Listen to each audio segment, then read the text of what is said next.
Shalom. Devosi Yosua pasal 11 ayat 1-15, demikian firman Tuhan. Setelah itu terdengar kepada Yabin Raja Hasor, diutusnyalah orang kepada Yobab Raja Madon, dan kepada Raja negeri Simron, kepada Raja negeri Aksaf, serta kepada raja-raja yang di sebelah utara di pegunungan, di Araba Yordan, di sebelah selatan Kinerot, di bawah bukit dan di bawah bukit Dor di sebelah barat, yakni raja-raja orang Kanaan di sebelah timur, dan di sebelah barat orang Amori, orang Het, orang Feris, orang Yebus di pegunungan, dan orang Hewi di kaki gunung Hermon di tanah Mispa. Kemudian keluarlah raja-raja ini bersama-sama semua tentaranya, amat banyak rakyat seperti pasir di tepi laut banyaknya, beserta sangat banyak kuda dan kereta. Raja-raja ini bersekutu dan datang berkemah bersama-sama dekat mata air Merom untuk memerangi orang Israel.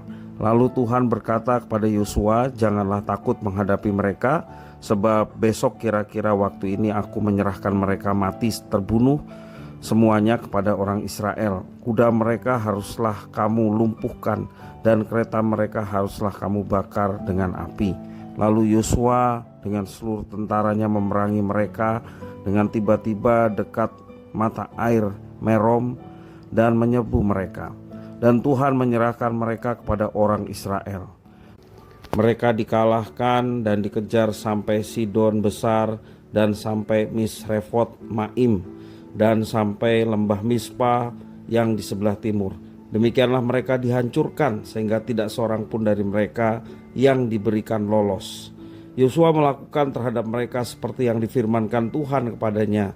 Kuda mereka dilumpuhkan dan kereta mereka dibakar dengan api. Lalu waktu itu Yosua kembali, direbutnya Hazor, dan rajanya dibunuh dengan mata pedang.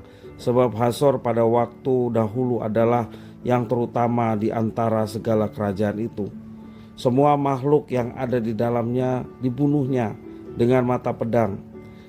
Sambil menumpas orang-orang itu, tak ada yang tinggal hidup dari semua yang bernafas, dan Hazor dibakarnya.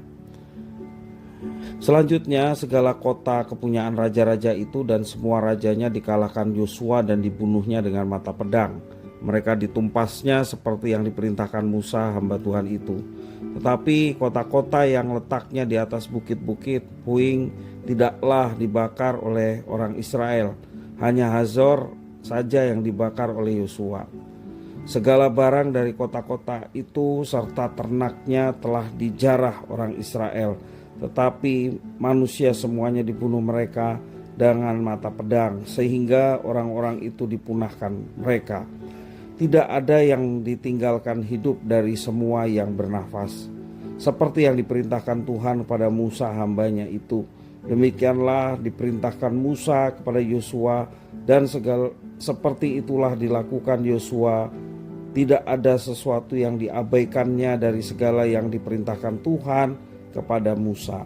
Demikian firman Tuhan. Dari apa yang dilakukan Yosua dan bangsa Israel, kita mau belajar bagaimana kita memiliki kepekaan terhadap firman Tuhan. Bukan saja kepekaan yang kita miliki, tetapi juga ketaatan dari apa yang difirmankan itu.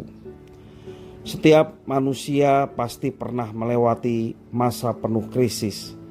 Berbagai masalah datang bertemu dan membuat hidup terasa begitu berat. Dari kawanan persoalan itu, ada saja perkara yang sepertinya tidak punya jalan keluar. Persoalan besar datang menghimpit dan melahirkan rasa pesimis. Dalam kesunyian dan dari hati yang khawatir, kita menjerit kepada Tuhan mencari pertolongan. Yosua juga mengalami kondisi serupa. Kabar tentang betapa hebat Israel dalam peperangan tersiar. Ini membuat banyak kerajaan membangun koalisi untuk mengalahkan Israel. Mereka semua menggabungkan kekuatan yang besar untuk bisa melawan Israel. Dan Alkitab mencatat tentara yang terkumpul banyaknya seperti pasir di laut.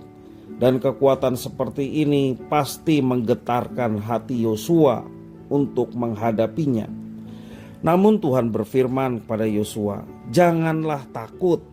Tuhan berjanji akan menyerahkan semua lawan-lawan Israel." Dan kemudian Tuhan memberikan firman kepada Yosua. Yosua melakukan semua perintah Tuhan, tidak satu pun diabaikan oleh Yosua. Dan hasilnya dia berhasil meraih kemenangan. Pengalaman Yosua menunjukkan bahwa Tuhan lebih besar dari setiap permasalahan. Fakta ini membuat Yosua menjadi tenang kala berhadapan dengan kekuatan besar sekalipun. Betapa besar musuh yang harus dihadapi, dia tetap tenang karena dia memiliki jaminan kemenangan, yakni Tuhan. Dan Yosua diperintahkan untuk tetap taat, demikian juga bangsa Israel untuk tetap mentaati apa yang diperintahkan. Yosua percaya dengan penuh pada firman Tuhan dan menjalankannya dengan sempurna. Ketaatan Yosua tidak bersandar pada janji kemenangan dari Tuhan. Sebaliknya, kepatuhan itu bersumber dari pribadi Tuhan itu sendiri.